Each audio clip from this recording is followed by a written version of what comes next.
It's the ultimate PR anxiety question, isn't it? Like how can you sum yourself up in one line or less? And it's tricky because, as I mentioned, so many of my own influences come from the world of jazz and the world of musical theatre, and in some cases vaudeville. And because I was classically trained, so much of the instincts musically always lead back to something that's maybe a little bit baroque, a little bit like parlor tunes and stuff like that. Rob Ruckus, Nick Collins, Kate Clover, Keith Semple, Isaiah Mitchell, Billy Harvey, Tim Howard. Check it out, Almost Famous Magazine. Hey everyone, welcome back to The Hang, brought to you by Almost Famous Magazine. I'm your host, Scott Saldinger, and we're the place you come to hang out with artists and get to know them from their stories from day one, their origins, all the way to what they're up to today and everything in between. If you are new to the channel, please subscribe, share. Thank you for showing up. And if you're returned because you've seen us before and you really enjoy us, have you told your friends about us? We would really appreciate the help. You can help us grow. Also, if you prefer to take your podcast on the go, we're available on Apple Podcasts, Spotify, iHeartRadio, and more. You can download them. Today, I am joined by Dublin singer-songwriter Colm Gavin. He's a rare blend of contemporary folk, some soft jazz, and storyteller's wit. It's carried him through Europe, the U.S., and on charts in more than 30 countries. He's been praised by the likes of, you ready? Graham Nash, Enya, Paul Williams, and BO Record president Tim Jarvis as one of the most significant songwriters of his generation. He's shared stages, possibly stadiums. We'll find out where he's been playing. With Ralph McTell, Peggy Seeger, previous Hang guest Dean Friedman, and Mike Batt, while writing songs for artists, charities, and major advertising campaigns. With his new album, Live at Whelan's, capturing at full creative flight after a powerful show at one of my favorite venues, the New York's legendary Bitter End. It's going to be the kind of hang where song stories and serious music life all meet in one place. So, Colm, thanks so much for joining me today. Welcome to the Hang. Pleasure, Scott. Thanks for talking to me. Absolutely. And I'm just going to point out, I need to know, do I get that Buzz Lightyear mug at Tesco? I mean, where do I go for that? This it's a rare commodity. There's a whole team of people who choose these mugs. I'm glad to have Buzz with us as well. We start these with your origin story. I'm always fascinated, like how your relationship or how an artist's relationship with music begins. Did you find music or did music find you? And how has that grown to where you are today?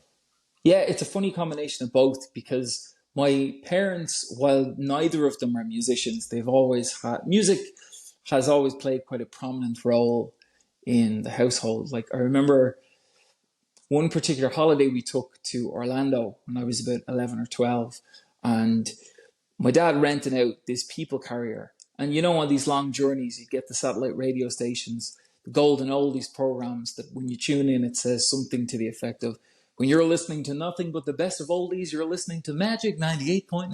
And you'd hear Roy Orbison or Oreo Speedwagon, Boz Scaggs, all this amazing music that you didn't necessarily hear on Irish radio, or they weren't necessarily artists that were in the commonly spoken about vernacular. Like I had never heard Oreo Speedwagon before. I had never heard Dan Fogelberg before, Jim Croce.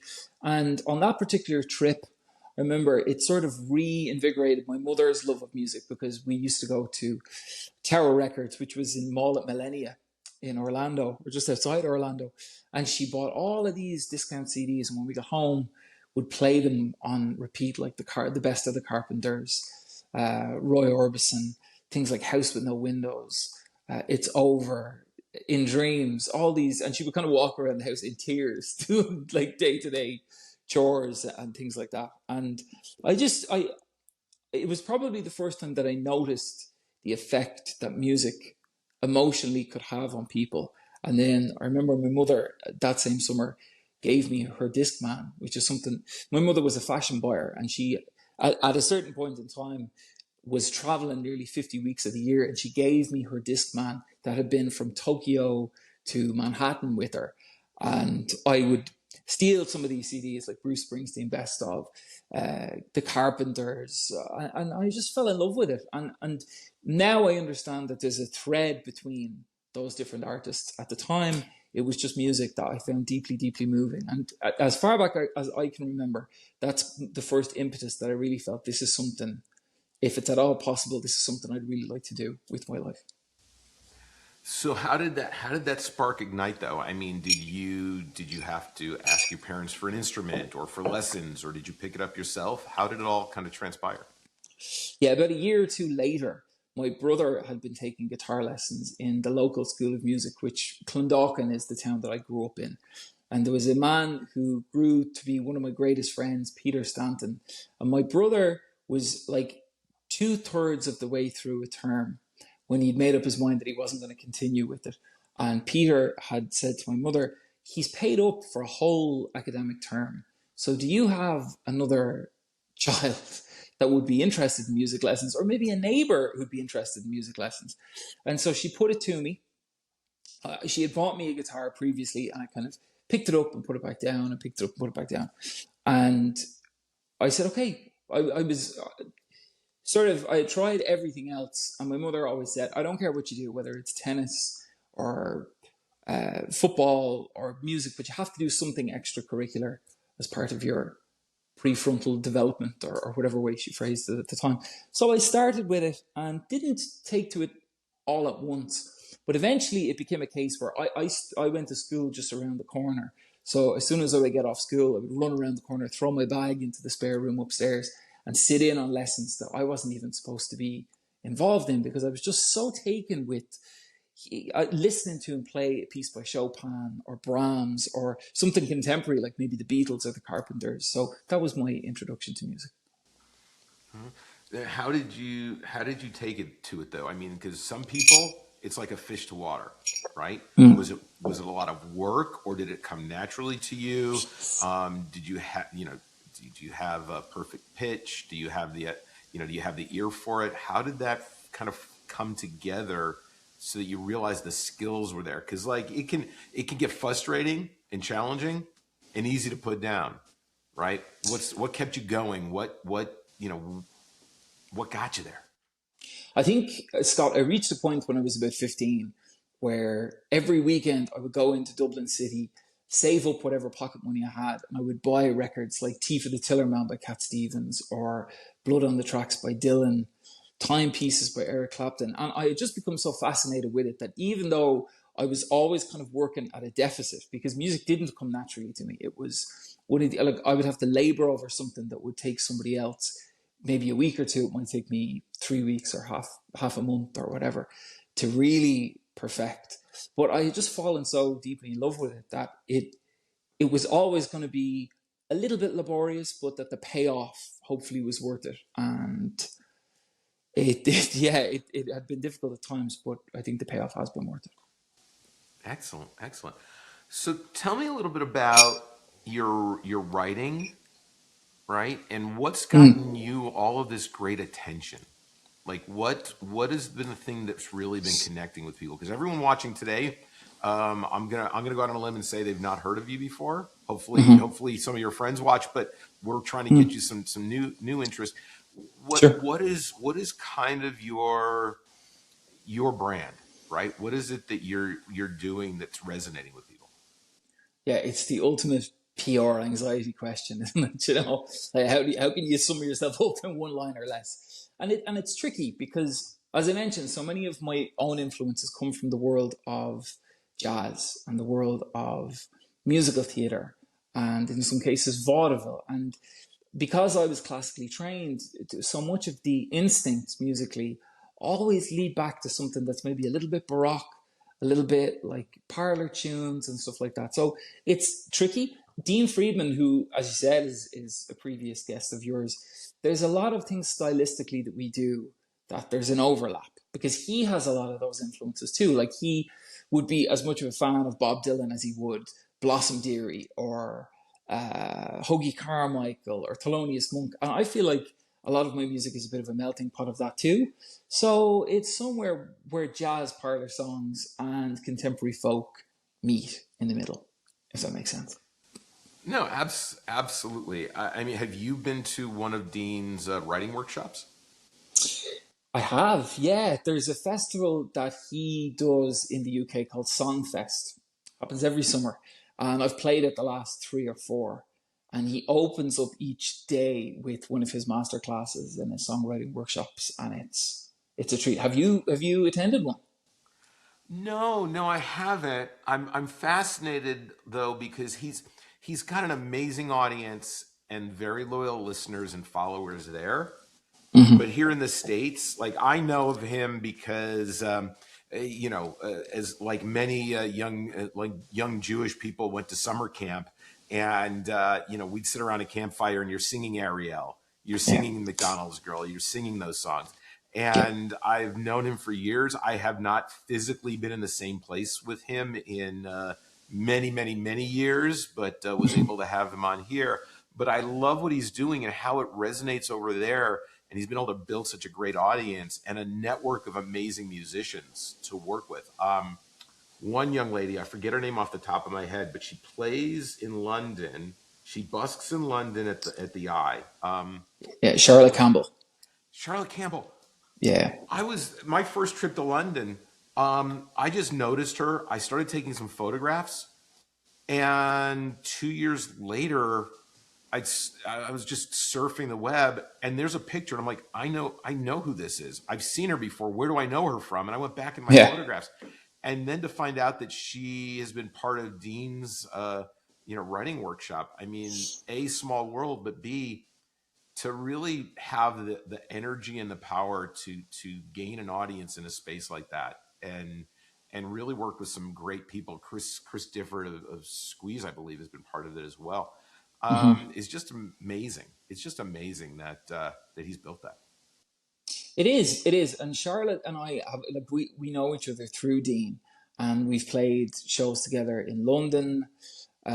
We've got plans to play more around the UK together. But my most recent tour of the UK, one of the shows in Soho was with Charlotte in a place called Karma Sanctum, and she's a powerhouse. Like Charlotte is one of those work 7 days a week, 52 weeks of the year type individuals, and all the success that she's accumulated is so well deserved. But you can see why.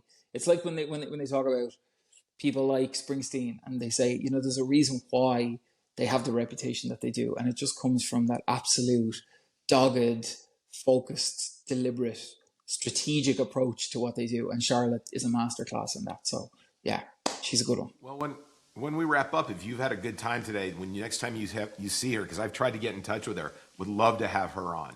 Would love to close that loop for sure. Yeah. So I look at a catalog of songs that people have written as really a meal, right? A fine meal, and you've got to start with an appetizer, and then you move on, right, to the entree, main course, dessert, all that stuff. Sure. So that people can get familiar with your music. Do you have a few songs in your catalog that you feel are the best place for someone to start, so that once they hear those songs, they go, you know what? I need to find out more. I need to go deeper. I need to go down that rabbit hole of this music and start to listen to everything. It's tricky, isn't it? Because the inclination is always to say the most recent record, because that's where your mind is. But I like Spotify, for all its faults, and it does have plenty. I have made an introductory playlist to my music for people who are maybe in instances like this, Scott, hearing of me for the very first time and don't necessarily know where to begin. Because sometimes you can hear something from someone's early catalog and it's underproduced and it's a little bit low fidelity, and you think, I don't really know if I like this. And then that's the abiding memory of that individual. And if you had just skipped an album ahead or two EPs ahead, you'd hear something that's slightly more refined. So what I've tried to do is collect bits and pieces from different EPs and different albums and different radio singles to the best of my ability, to give people an idea of what, an overview of what it is that I do, in as thorough sense as the present day allows. So when you go to Spotify, when you put in my name, that is one of the playlists that will come up. So I've kind of I've pre-answered your question for you. Well, In okay, that sense. and we'll include that link below. But I'm curious. I mean, because look, it's an entire catalog of music. Some of those songs You know, maybe have intended for a single because people hear the playability and the wider, Sure. wider availability and access to people's ears to it's going to draw them in. But I'm always fascinated by artists who go, you know, I've got these songs, 2, 3, that for whatever reason, maybe they weren't a single, right? Maybe they were an afterthought. Maybe it's the last song you put together an album, but they means the most to you and for someone to get to know you as an artist. What would 2 or 3 of those be for you? My last studio album, Digging the Idle Flower, has songs, Scott, that I feel a lot of the time in my mind I'm reaching for something stylistically, and when you hear it in the end product, I think no, that's not even close to what I mentally was going for. If you know what I mean by that. And I remember Leonard Cohen sort of edged at that one time when he said, I'm kind of throwing darts at a dartboard blindfolded. And I open my eyes and think I was way closer when I didn't mean to be. And the times where I'm trying to be deliberate, it seems to go too far off the mark. So on Digging the Idle Flower, there's tunes like What's It Like in LA or What's Another Drink Between Friends that have that sort of Randy Newman halftime shuffle parlor tune type thing that I'm always trying to get 1 or 2 songs on the record that sound like that. And then when I do, in the middle, there's an idea, say somewhere close to the middle 8, and I think, okay, well, if this was more staccato, it would justify the lyric a bit more. And then I end up changing an early verse, and then the whole thing just sounds like something different. So I keep things fresh enough that I'm almost always in an editing state. So there's never really, in my mind, there's never a definitive version of a tune. It is a malleable thing. And it changes because I'm a live artist too. You have the opportunity every night on stage to do something slightly different, if you know what I mean. So then let me ask you this. You know, when you paint and you're putting your colors on a canvas, there comes a point where you've saturated the canvas. If you add more to it, it could take away from the painting.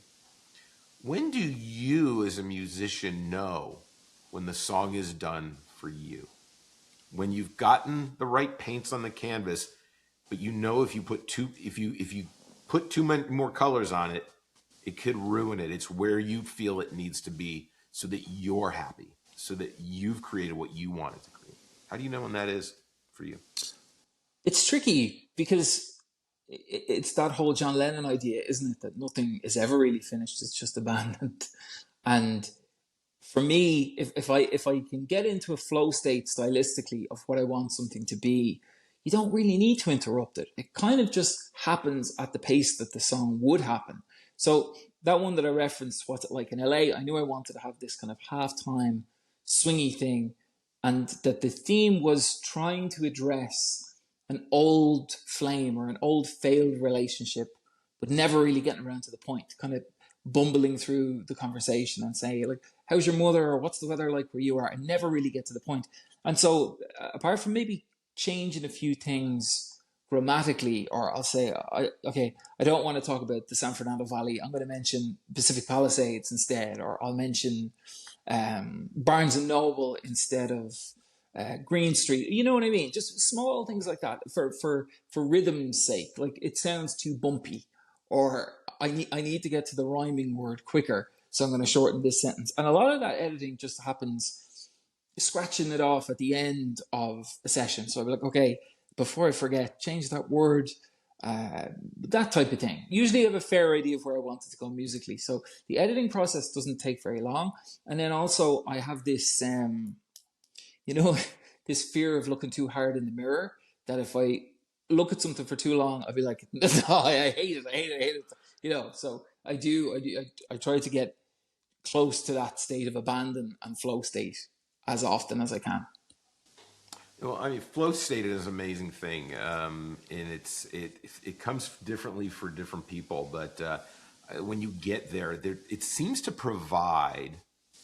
It's counterintuitive, right? Because it seems like it takes a lot of stress to get there. Whether you're an Olympic swimmer, you're getting on stage and you get through the first couple of songs and you're just in that groove. Or like for me, when I do concert photography, I'm focused on doing things manually.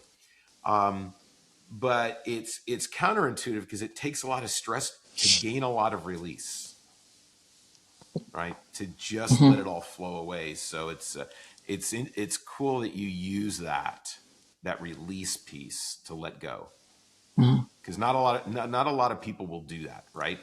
So, especially in a creative sense, they that gets them to, okay, now I'm hyper focused on that control as opposed to letting it go and letting something be. So that's And also, Scott, and this is something, it's a concept you will be familiar with, is when you sit down to compose something, that's not the time to practice. Practice, it should be a different time. Practice should be something, practice space should be a space where you are uniquely, indefinably fearless to make mistakes, to go into it with an acceptance that I don't know everything. This may take having to consult someone else's guidance or the internet's guidance or a book's guidance, and to utilize that time to go in with imperfections and to hopefully leave with the beginnings of repatriations, or to begin to learn or to begin to understand. That doesn't start when you start writing a piece or composing a piece, or when you're in a working environment. That shouldn't be practice time. I think if there's one thing that I could say to younger artists of any description, is you should make a discernment between what is practice time and what is a time of functionality. So if that's like writing, if that's composing, if it's working, that's not practice. I know when you accumulatively work, there's a learning thingy involved, but practice is something completely different. I can really appreciate that. We've had some guests on in the last few months, and we've talked about showing up prepared, right? Well, that doesn't come without that practice, but showing up prepared doesn't mean showing up without having not practiced, right? Especially if you're part of a band, right? I think one of the easiest ways to get kicked out of a band is to show up to rehearsals and not have rehearsed, right? Not be at the level of preparedness that your counterparts are, so that you're not holding them back. You're able to, as a group, move forward together without a weak link, right? So I think that's great advice for sure. Totally. For sure. Yeah. Just echoing those sentiments. So on that note, you've worked on your own music a lot. Do you ever sit down and collaborate? Do you have your thoughts about putting together a group? I mean, what are you the kind of person who works best on their own, or what is your style? And what are some things kind of creatively on the horizon that you brought into consideration? In the last couple of years, particularly, collaboration is something that I do. It's almost like an integral part of my being at this point, because I write for and with a number of different artists, and many of them are from, say, the classical genre. Some are contemporary country artists, or blues, or pop artists. And the process to me, Scott, of sitting at the piano and working with somebody and fleshing out ideas and beginning with something that could be a very basic concept or just a concept, and over the course of an hour, 2 hours, 3 hours, it's like you hear Paul Simon talk about Bridge Over Troubled Water, and he says at one moment there wasn't a bridge over troubled water, and then the next there was. And that, I think, it's the beautiful aspect of creativity that is so indefinable and so indescribable, that there's a degree of alchemy that takes place when you're working through these ideas, because as you're piecing it together, something is beginning to form. And then, as you said, when you make the decision, okay, that's the piece done, and say you listen back to a recording on your phone, or some little snippet of it, and you think, wow, this morning that didn't exist and now it does. And that, more than anything, more than the songs doing well or other people recording them or whatever, it's that for me that is addictive. And live performance and touring is a huge part of what I do. But I think if it ever came to a point where I couldn't tour, as long as I had that outlet, that working with other artists and seeing ideas come to formation, that's a hugely gratifying thing, I find. Yeah, and I think that it grows us, because especially in today's day and age, when you can go on YouTube and you'll see someone who's been YouTuber or Snapchat or TikTok or something, and you don't see the 100 other takes till they got something what they believed was perfect. You can sit at home and work on that, but until you allow yourself the vulnerability to work with someone else and to be selfless in your giving in that space, because it's not at that point just about you. I think that is a lesson that when you don't have that lesson in life, I don't think it gives you as great of opportunity as it does when you do have that collaboration, right? And although there may be glory in saying you're a solo artist, I'm a big believer that no one achieves success fully alone. It takes a team. 100. 100%. I completely agree. It's the old concept of it takes a village, and even if you're a solo artist, it's never just you. It's the producer that you work with. It's the team that's around you. It could be a record label. It could be a manager. It could be a friend who gives you a lend of money to get CDs made or to put petrol in your car to tour. It's never just you. I mean, there's very, very rare situations where it's somebody who's completely self-made, who has been saving up since they've been a teenager and they're able to self-fund things. And like you said, when you can let go of the idea of permanence and perfection and just sort of accept the fact that it's about having a schedule to work to, it's about being efficient with your time and respectful of other people's time and other people's expertise, things just tend to work a lot more fluidly. And the older I get, the more I encounter that it's straightforwardness and sincerity together. And that just seems to apply irrespective of what line of work you do. And as much as leaving a window open for creativity to walk into the room, or God to walk through the room, or whatever way you want to put it, those simple things are something that you can actually exercise every single day. Inspiration is very hard to account for. So it always, to me, comes back to the rudiments. Yeah. And I had a mentor once who I'll never forget. He always said, perfection is the enemy of good. Yeah. Right? Yeah. Because good enough is typically better than most. Mm-hmm. Right? Find a way to get to good. Don't beat yourself up over perfection, and work and play well with others. You've had a lot of great opportunities to work with people, as we've discussed. Has there been a moment on your journey where, and you could probably certainly have seen this in a moment of flow state for sure, but just when you have that have you had a specific moment that, like, aha, this is where I wanted to go and I got here. I've achieved my goal and I can release a little bit of the tension of the journey to get there. Have you had that?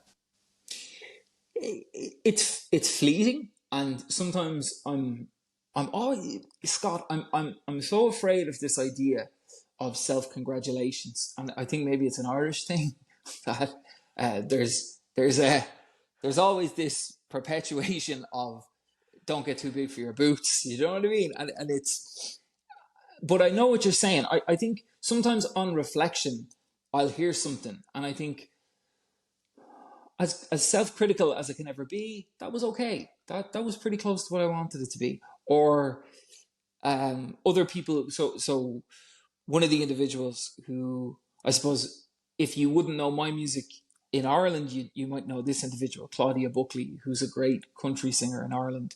She recorded a song of mine called Honeybee.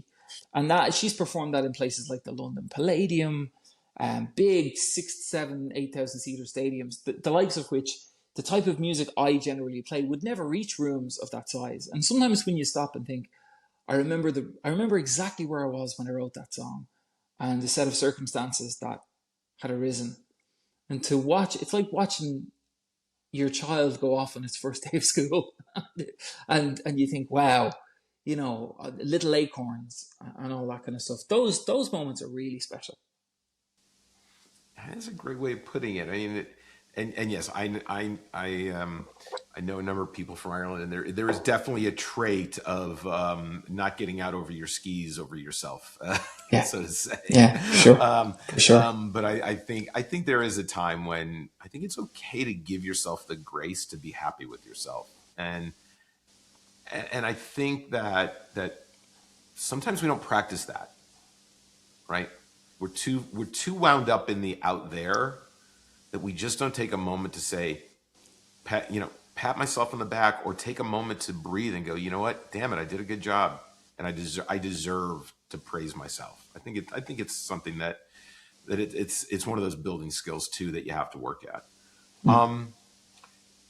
Life and a career and the things that we do are, for lack of a better term, sliding doors. People come in and out of our lives. And sometimes we have people who come and go pretty quickly with not a lot of impact. But then there's someone who comes along, and whether they're with us for a long time or a short period of time, make an impact on us, deposit maybe some words of advice or wisdom or an idea, right? And go back to the little acorns, right? They drop that little acorn, and then you water it and you help it flower and grow. And then you take it on the rest of that journey, and sometimes you'll give it to someone else, right? It's a way of honoring them and acknowledging what they gave you. It's how legacies are built.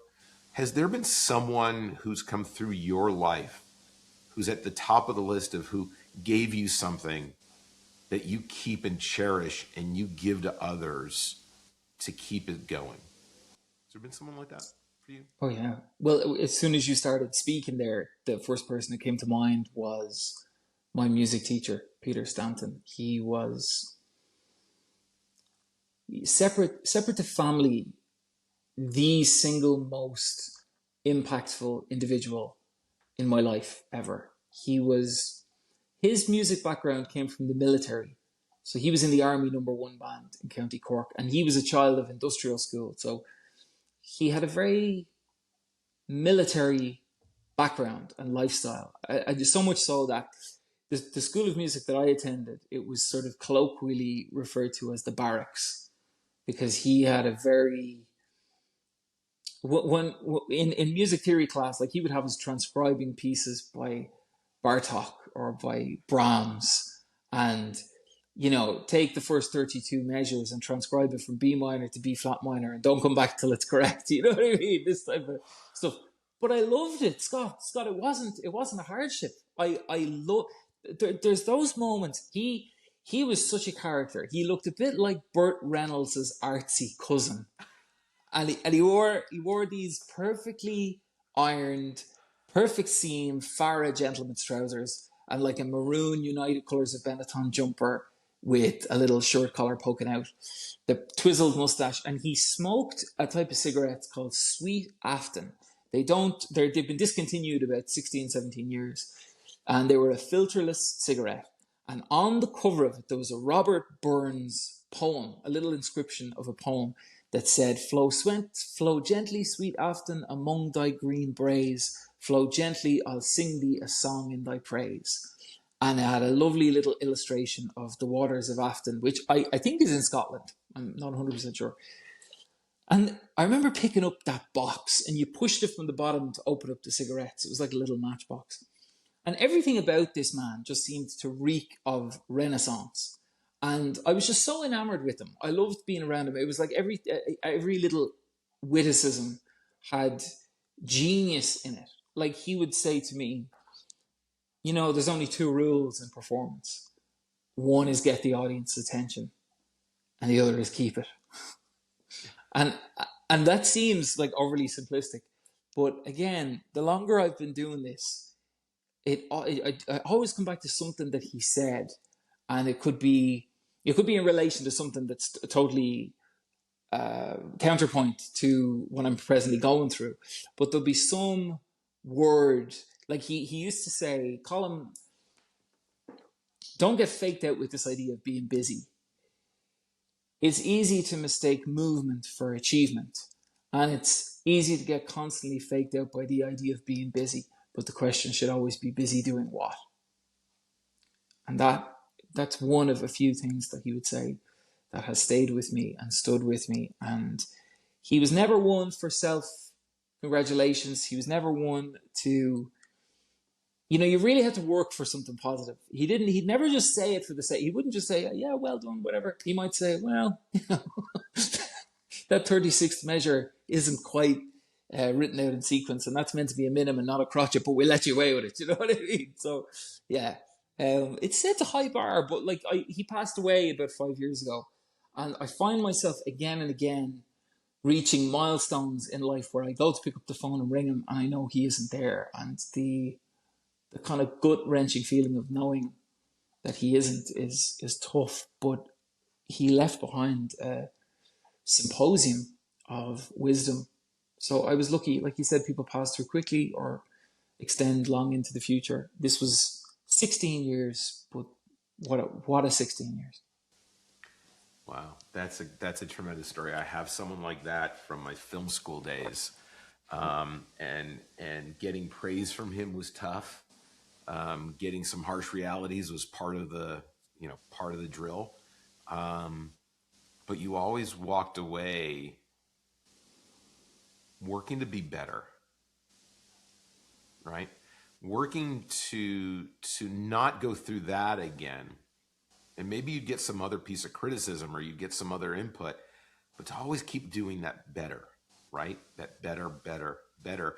And sometimes it's hard to drive yourself there. So having someone like that in your life, I think, is tremendous. And that's a great experience you had. And maybe one day you'll be giving lessons yourself to someone and impart some of that stuff. I do have to ask you though, since you brought up theory, which was a nightmare class, it was a nightmare class for me. I've never had perfect pitch. I've always struggled to hear, the difference. But I always every now and then I get to ask this question about someone's personality, and it's always enlightening and interesting. If your personality was a mode, which mode would it be? Maybe like Locrian or Phrygian. Do you know? I mean, I wish I could say Lydian, because Lydian is my favorite mode. And I growing up, I was a huge Frank Zappa fan, and he uses Lydian all the time in a lot of his guitar improvisations as well. Those kind of, if you consider it like a 4/5 movement, he will just go off on one with that kind of thing. But yeah, maybe Locrian or Phrygian, maybe. But I do love Lydian, so it's hard to pick. We had our New York artist, Leah Nadi, on, and she loves Lydian. So now I told her her performance name needs to be Leah Lydian. Yeah, that's good. Lydian. Yeah. So, but no, I always enjoy that because it's interesting how we see ourselves in either palettes of color or sounds, and how do we perceive ourselves. And you may have someone come up to you who understands the modes and could come up with a different one based on how you're just being in that moment with them. So it's always kind of interesting. What's on the horizon for you? What is we're halfway through the year. What's the rest of the year looking like? What do you got coming? What do you got coming down the pipe? Well, most of the year so far has been. I've been on I started a UK tour in early April, which extended into mid-May, and at the moment I've got shows in the Republic of Ireland and Northern Ireland.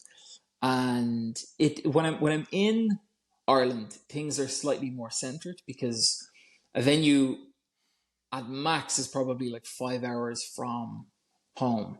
That's at absolute max. Others could be 3-4 hours, that type of thing. But it's not a flight away, and it's not having to pack an overnight bag and stuff like that. So a lot of the shows for the next couple of months are Ireland and Northern Ireland Central. And then towards the close of the year, like as I said, I write for and with lots of different artists, and they have tunes coming out that we've done together. And I try to give as much input as I can, or at least assistance as I can, with regards to the promotion of the songs, or if it's a whole record or that type of thing. And then it just shows, Scott, like a lot of, I don't know if I'll be stateside this year. It's looking less and less likely, but in the past couple of years, I'd usually do 2 or 3 short tours in the States and 1 or 2 in the UK, and then plenty around Europe.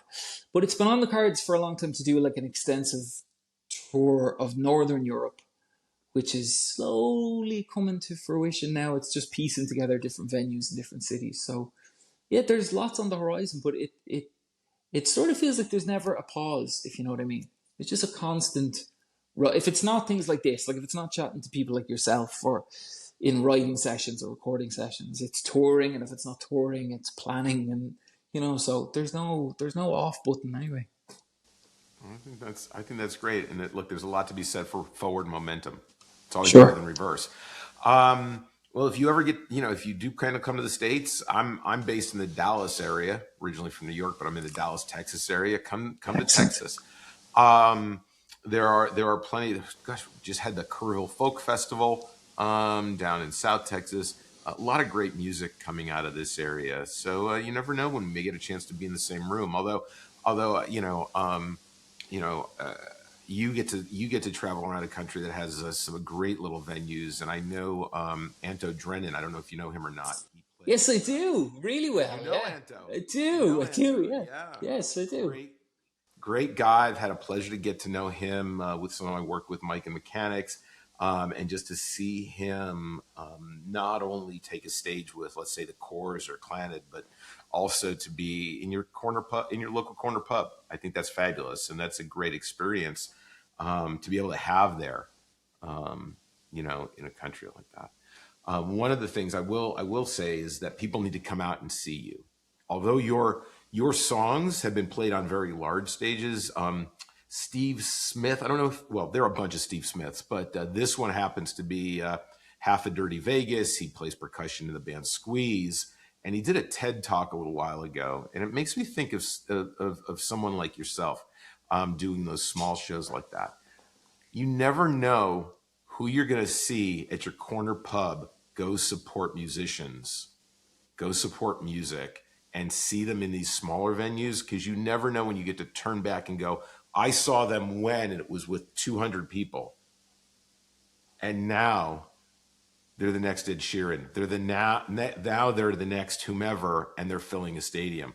So people should definitely get out and see you while you're making your time around both Ireland and then in Northern Europe for sure. Well, I appreciate that so much. And what I love about people like Anto plays quite a bit, as you said, with the Corrs. Phelim Drew, he's a great Irish songwriter, great interpreter of songs. And Anto is one of the best guitar players. I mean, he's such a lyrical musician. And I remember this said before by Pierre Ben Susan, when a guitar player can make you laugh at how good they are, where you just stop and kind of throw your hands up and go, whoa, how? And he's like that. And he can do that in front of 16,000 people, and he can do it in front of 60 people. So that is a skill. And then he's extremely humble too. Like, he's a very down-to-earth dude. So yeah, he's a good example. Yeah. And it's funny too, because, I probably photographed the Mechanics starting, I don't know, 12, 13 years ago. They don't tour the States anymore, but I've come over for shows, and it's always a joy for me, because my perspective is to show the pieces of a show that people miss, because it's not always all about the lead singer. Sure. But finding that moment when Anto has this big smile on his face, which doesn't happen often enough in a show, because he's got a great smile, but to capture that and to see the joy that he's getting out of that performance is a treasure, because he is really amazing. And I had no idea when I first met him who he played with, because Paul Brady is one of my favorite artists, and he's got that song "A Helpless Heart," which brought him to my attention. And I had no idea that Anto had worked with him, but he's had a chance to work with some amazing artists. Anto's great, so Yeah. he's someone that people should also check out. This leads me, because you've worked with a lot of people, but you haven't worked with everyone. And one of the things that we enjoy doing is putting great things out in the world so that perhaps someone watching today is connected to someone else, and we can help make a connection and something happens. So is there an artist that you've not worked with, that whether you have a bucket list, a vision board, whatever, just sitting in the back of your mind, if only I could get in the studio for a day and work with this person, who would it be and why them? It's a question I haven't been asked for a long time, and there's two people. So if we're gonna go the real over the top, like not obnoxious, like overly obvious pop stars. See, there's so many. Like Randy Newman, I would love to work with Randy, because just his music has been such an integral part of the reason why I write the way I do, and the kind of music that I've found through him. I'm not calling Randy an obnoxious pop star. Just referencing a different category in my brain. It would be amazing to work with somebody like today. There's some great people on the pop circuit. See, I work with a lot of pop artists in Ireland, so people like Kyla Bell, Sive Skelly, Ciara Dignam, and they're kind of chart heavy singers, and it's amazing to hear an idea that takes place in a cramped little writer's room on top 20 radio 8 months later. You know what I mean? That's a real buzz. So it would be cool to work with somebody like a Sabrina Carpenter or a Miley Cyrus, but like Elton John, it'd be amazing to work with Elton, to like just a track on a record or something like that would be incredible. Yeah, Elton's usually the one that I go to when I'm asked this question, so I'll stick with Elton. Well, I mean, given who's there with you, Buzz Lightyear, definitely Randy Newman approved, for those who know the Toy Story music, for sure. Of course, that's true. And he's a treasure, for sure. Randy Newman's absolutely a treasure. So, audience, you know what to do. Maybe you live in LA and you walk his dog, or you know someone who delivers his food, or you've seen him at a restaurant, whatever. Let's make something happen. Let's make that connection. The greatest thing that we can give to other people is opportunity, because it's not just about us. I'm going to have a plethora of links down below. Number one, you should be purchasing Colm's music. You should be purchasing the music of all the artists that you really enjoy and love. And although he has a Spotify playlist, which we will give you a sampler, go out and support him and purchase his music. Support the artists that he works with. If you get a chance to see him perform, buy a ticket. Don't sneak in the back, and buy any merch he has, and continue to support his journey. It's so important. This business is transforming every single day, and it's not always in the favor of the artist, and art isn't free. So the links will be down below. That said, when you're not creating, when you're out on a walk, you decide you're going to go to the gym, or you're driving in the car, and you want to put something on that you enjoy listening to, someone, whether it's a new artist or old, and we'll pretend we're just sitting in a pub and you're like, Scott, lately I've been jamming out to this. I'm really enjoying this. Who would it be, and what are the things that attract you to their music? Give me a couple. So driving music, it's like there's a real category for that, and because I spend an awful lot of time on the road, groups like Asia, Heat of the Moment, or Cutting Crew, I Just Died in Your Arms Tonight, those classic mid 80s, late 80s rock and roll, that type of stuff. That stands out to me. I will say that one of my presets on my satellite radio is Asia. So I get every time, I love it because the anticipation of which song are they playing now, and then catalog. And John Wetton had just such the voice, but the presence as well. For sure. And unfortunately, a horrible lost to not have him in the world with us these days. It's true. One that I've been listening to that might be of interest. I don't know if you've heard of him over there yet. And I can't remember how I came across him, because I either find music by accident or like this, people suggest it. But Tyler Ballgame, I don't know if you've heard of him yet. I'm really loving his output. It's his voice, and there's something about his lyrics that put you in his story because you've been in that story. And I think that's a sign of a great ability. So Tyler Ballgame is one that people should be listening to. He's got an album out, I think it came about 4 months ago. I purchased it. I heard a song and I bought the whole thing, and you should be doing the rest for well done, you. This music. Just saying, wherever you can get their music, we're going to have the links below. Absolutely, you should do it. A couple things we're going to wrap up with. Number one, you have someone to recommend to come on my podcast. You know who she is when you see her. Say, wait a minute, check out that episode. This guy really wants you on. I want to sit down with her. Number two, if you run into Anto, give him a hug for me. Say hello. He knows who I am, and I do miss getting a chance to see him. So I'm going to ask that of you. Of our audience, I say thank you.